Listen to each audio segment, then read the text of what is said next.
Presentasi kami akan memperkenalkan kelompok kami dari sebelah sana. Perkenalkan, nama saya Muhammad Ivan Fadila dari absen 3. Perkenalkan, saya Raka Freda, absen 32. Perkenalkan, nama saya Deranta Dermawan, absen 12. Perkenalkan, saya Chantal Relacia, absen 8. Perkenalkan, saya Nadia Barska, absen 18. Perkenalkan, saya Delivia Regita, absen 31. Halo, Assalamualaikum warahmatullahi wabarakatuh.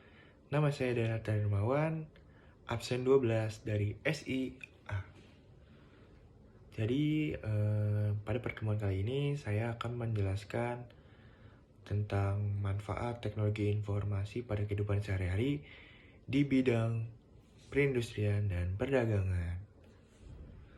Pada era 4.0 dan 5.0 sudah mulai memasuki wilayah Indonesia. Teknologi ini mulai berkembang pesat ditandai dengan adanya jumlah pengguna smartphone yang membludak dan semakin meningkat setiap tahunnya. Di era ini, banyak perusahaan yang mengalihfungsikan yang dari offline menjadi online. Hal ini dikarenakan banyaknya minat masyarakat terhadap perkembangan teknologi saat ini, mulai dari hiburan, pendidikan, perindustrian, maupun perdagangan. Salah satu aplikasi yang sering kita gunakan pada kehidupan sehari-hari yaitu MyJNE. MyJNE sendiri adalah aplikasi yang memudahkan para pedagang atau para pengekspor agar mudah mengirim paket ke seluruh Indonesia maupun luar negeri. Aplikasi ini juga mengefisiensi waktu karena hanya dengan lewat genggaman HP kita bisa mengirim paket ke seluruh Indonesia maupun ke luar negeri. Dan itu membuat pedagang lebih praktis dan menghemat waktu. Beberapa fasilitas yang disediakan oleh MyJNE antara lain mengecek tarif JNE di seluruh Indonesia maupun di dunia. Kita bisa tahu kalau misalnya kita mau ngirim barang dari Cirebon ke Malang. Nah, di situ sudah tertera tarif yang harus kita bayar. Nah, yang kedua, ada mengecek status pengiriman JNE. Di situ kita bisa tahu apakah paket kita sudah terkirim dan tersortir oleh pihak JNE, apakah belum. Nah, yang ketiga ini bisa mengecek lokasi paket kita di aplikasi MyJNE ini. Di situ kita bisa tahu udah sampai mana sih paket kita. Nah, di situ udah terjelas dan transparan. Yang terakhir adalah melakukan transaksi jual beli antara penjual dan pembeli secara individual. Nah, dengan adanya aplikasi MyJNE ini diharapkan masyarakat terbantu dan masyarakat merasa lebih mudah untuk mengirim paket ke seluruh Indonesia maupun seluruh luar negeri. Cukup sekian penjelasan saya. Penerapan teknologi informasi di bidang perindustrian dan perdagangan. Kurang lebihnya mohon maaf. Wassalamualaikum warahmatullahi wabarakatuh. Selanjutnya adalah aplikasi online shop Tokopedia. Berbicara soal berbelanja, rasanya sudah tidak asing terdengar di telinga kita. Dengan dukungan teknologi yang canggih, saat ini berbagai produk yang bisa dijual secara online, mulai dari produk fashion, kuliner, peralatan rumah tangga, hingga jasa.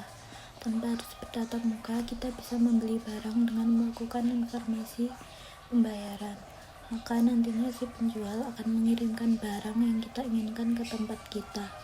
Tokopedia merupakan salah satu mall belanja berbasis online yang memungkinkan setiap orang dan pemilik bisnis di Indonesia untuk membuka dan mengurus toko online mereka secara mudah dan bebas biaya, sekaligus memberikan sebuah pengalaman jual beli online aman dan nyaman.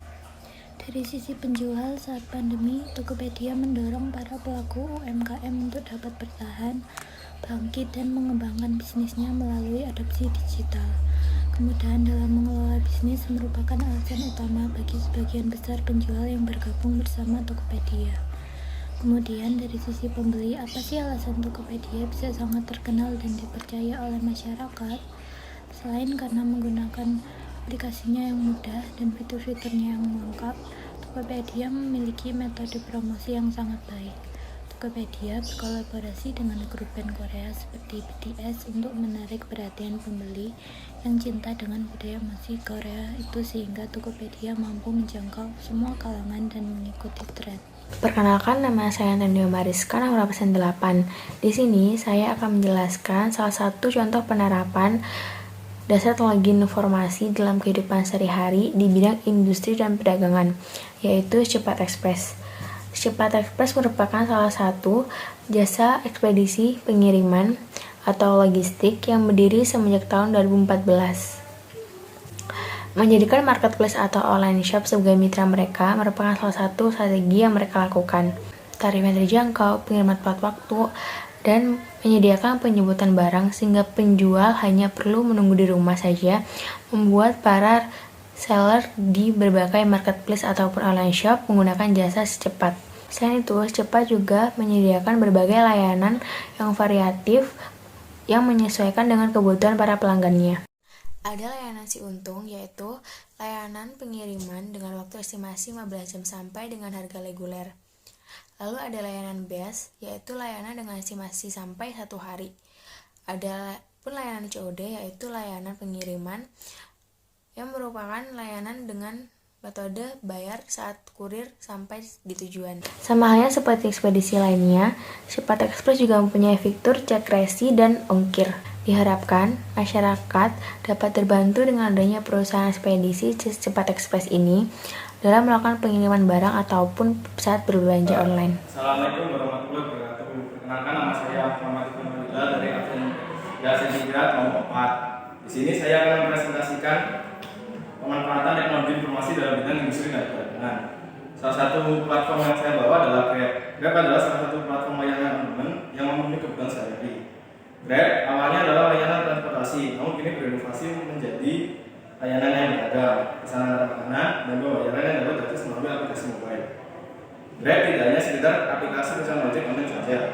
Ada layanan pesanan antar makanan seperti GrabFood, ojek online seperti GrabBike, layanan mobile menggunakan GrabCar, dan juga ada namanya Grab Express, yang merupakan layanan kirim paket atau barang menggunakan jasa Grab sebagai kurirnya.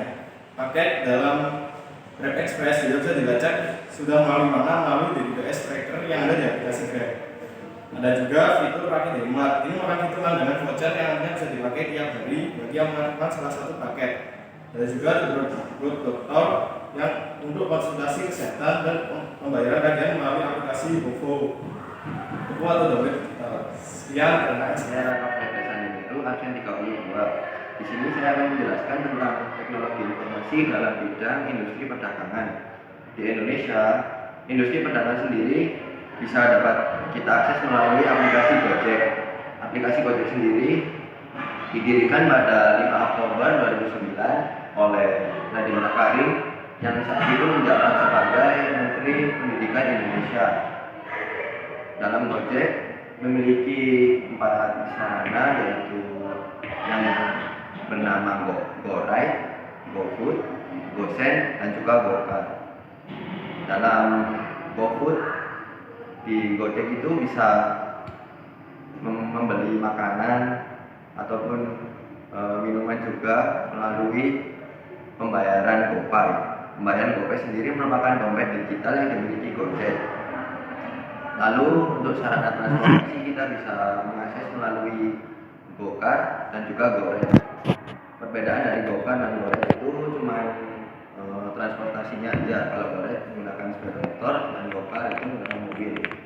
Terus pada GoSend itu sarana yang bisa kita akses untuk mengirim barang seperti barang yang tidak besar dan memiliki muatan yang kecil yang dapat dikirim dengan GoCar ataupun GoRide. Terima kasih. Hai, saya Delivia Regita, absen 31, akan memberikan salah satu contoh penerapan di bidang industri dan perdagangan, yaitu Shopee. Shopee adalah platform perdagangan elektronik untuk jual beli online dengan cepat dan mudah. Shopee hadir dalam bentuk aplikasi mobile dan dalam bentuk website. Shopee adalah situs elektronik komersial yang berkantor pusat di Singapura yang dimiliki oleh Sea Limited atau yang sebelumnya dikenal dengan nama Garena yang didirikan pada tahun 2009 oleh Forrest Lee. Shopee pertama kali diluncurkan di Singapura pada tahun 2015 dan sejak itu Shopee memperluas jangkauannya ke Malaysia, Thailand, Taiwan, Indonesia, Vietnam, dan Filipina. Pada tahun 2019, Shopee juga sudah aktif di negara Brasil. Shopee sendiri dipimpin oleh Chris Feng, mantan karyawan Rocket Internet yang pernah memimpin Zalora dan Lazada. Pada tahun 2017, platform ini mencatat 80 juta unduhan aplikasi dengan lebih dari 4 juta penjual dan lebih dari 180 juta produk aktif. Shopee menyediakan berbagai jenis produk, mulai dari fashion, makanan, elektronik, gadget, otomotif, dan masih banyak lagi. Shopee juga telah terintegrasi dengan berbagai dukungan logistik dan juga pembayaran yang bertujuan untuk membuat belanja online lebih mudah dan aman. Awalnya, Shopee adalah sebuah platform yang mengusung konsep sebagai pasar C2C atau pelanggan untuk pelanggan, yaitu customer untuk customer. Namun, kemudian Shopee beralih ke model hybrid atau pelanggan untuk pelanggan yang menjadi B2C atau bisnis untuk pelanggan. Hal tersebut berjalan semenjak diluncurkannya Shopee Mall yang termasuk ke dalam platform toko online milik Shopee untuk mendistribusikan produk dari brand ternama. Sehingga walaupun sama-sama toko online, tetapi Shopee sudah sedikit berbeda dari online shop yang lainnya, di mana sebagian besar dari mereka hanya berperan sebagai penyedia lapak untuk para pedagang. Sedangkan Shopee, mereka menjual produk mereka sendiri. Itulah mengapa beberapa produk dari Shopee itu bisa dikirim dari luar negeri. Shopee juga punya fitur-fitur yang membuat marketplace ini menarik di mata penggunanya. Yang pertama ada fitur gratis ongkir, yang kedua ada fitur cash on delivery atau COD, yang ketiga ada fitur cashback dan voucher, yang keempat ada fitur Shopee Pay dan Shopee Coin, dan yang terakhir ada fitur Shopee Game. Demikian penjelasan saya untuk salah satu contoh di bidang industri dan perdagangan yaitu Shopee. Terima kasih. Sekian dari kelompok kami, Indonesia Negara Hukum. Wassalamualaikum. Terima kasih.